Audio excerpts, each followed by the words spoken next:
and my friend Ricky, alias El Vikingo. The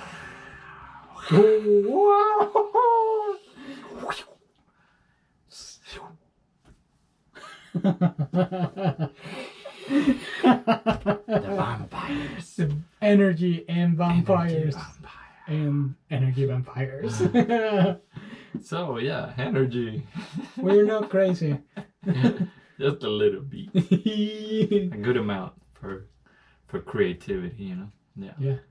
So energy, what we were saying? Okay. Energy vampires is like every person who sucks your energy, like take from you and like make you feel exhausted, like you feel drained, and like you lost something, and it's your energy. Mm-hmm. And your energy is finite, no? Yeah. It's not infinite. Yeah. It's not something, you know, we break it down scientifically, right? Energy is, you know, like the conservation of energy, or the first law of thermodynamics says that, you know, energy cannot be created nor destroyed, basically, and can only be transferred between objects or people. Well, in this case. So, yeah. And I'm speaking about conservation. Every day we have this amount of energy, like a battery, according to Dandapani, and like you spend that energy. It's your mission to spend this energy wisely, because you have to see that as a treasure. You're right. Like you go to your job, you got this energy. You exercise that energy. You did this, and then you tire, and then it's time to sleep. It's time to go recharge. So it's always good to be smart and invest your energy in things that are going to help you to achieve the things that you want to achieve.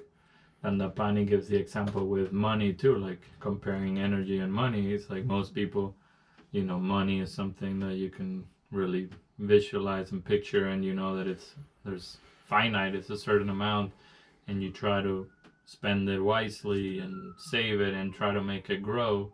Your energy should kind of be the same, no? Should have that effort towards it. And the easiest way, well, with people, it's what kind of people we talked about with with energy wise, with dealing with energy. How do we, you know, define those people? Okay, so if we see in a simple way, and it will be people who are uplifting, neutral, or not uplifting. Just to call them nicely, like not uplifting. Three, yeah. And people who are uplifting, you encounter with them, and you have like a good encounter, and then you after that you go and you feel like, oh my god, that was such a good conversation. I feel so inspired, or you feel energetic and like that was good. Yeah, and you would want to spend time with them again, no? Yeah. So you came across with an uplifting person. Neutral, you have a conversation, you share some time, and nothing happens. You don't feel tired or exhausted, or you don't feel uplift. Just neutral, nothing happened. The same as when you went in and you came out the same, no? Yeah, that's a neutral person. No.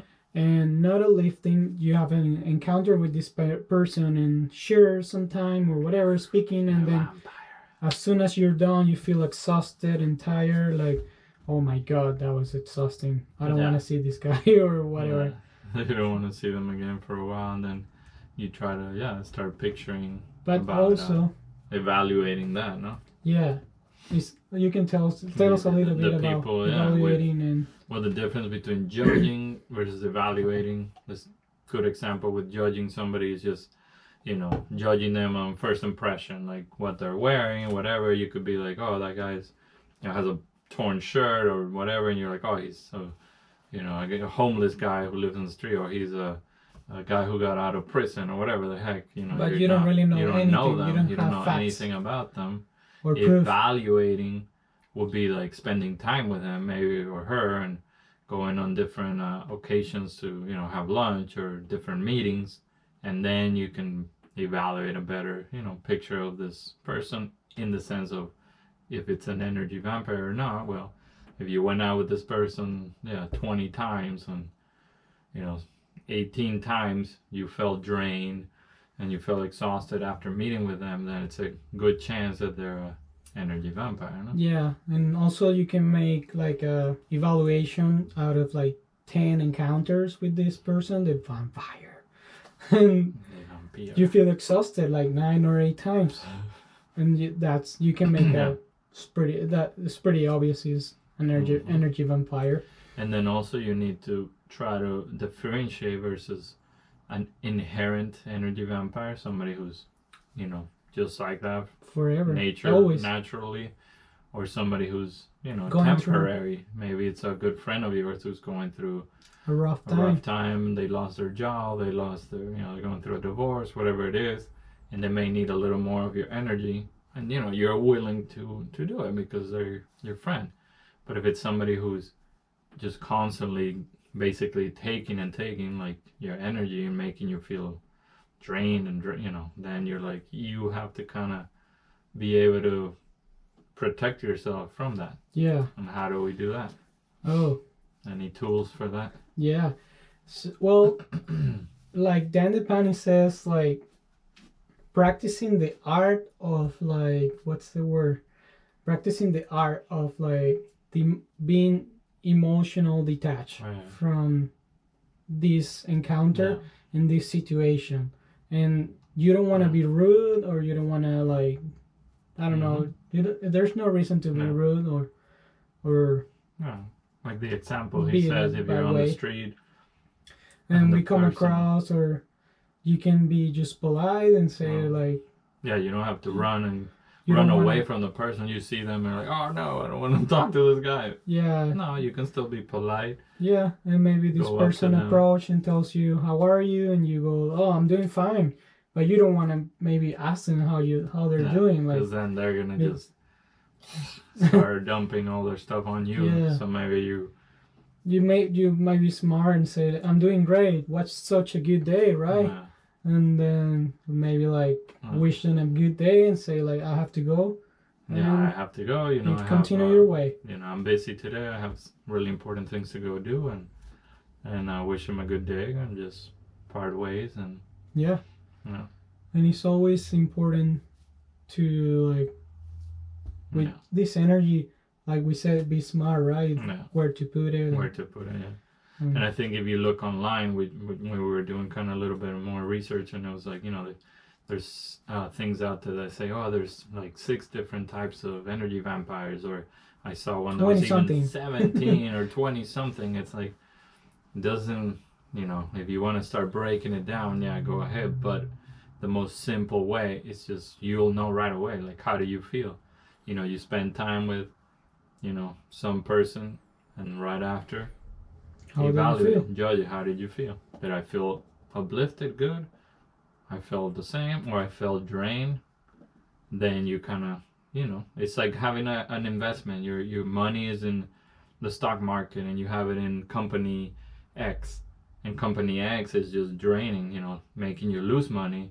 You're gonna try to take that money out of there and put it in a different company that's gonna flourish, make your money go. So the same with your energy, you try to put it where it's gonna make you grow. Yeah, preserve it and be smart and invest it in a good way, so you can focus on the things that matters to you and then achieve the goals that you want to achieve. Then you have more energy, like we said, because it is limited, finite.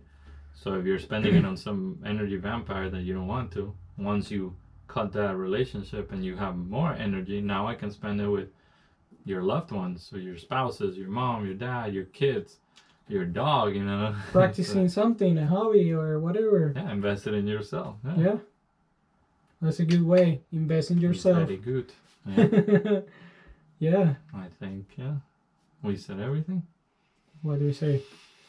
We spoke Halloween, happy Halloween. About a little bit about energy, vampires and types, the person. Evaluate it. Protect yourself. And any tips?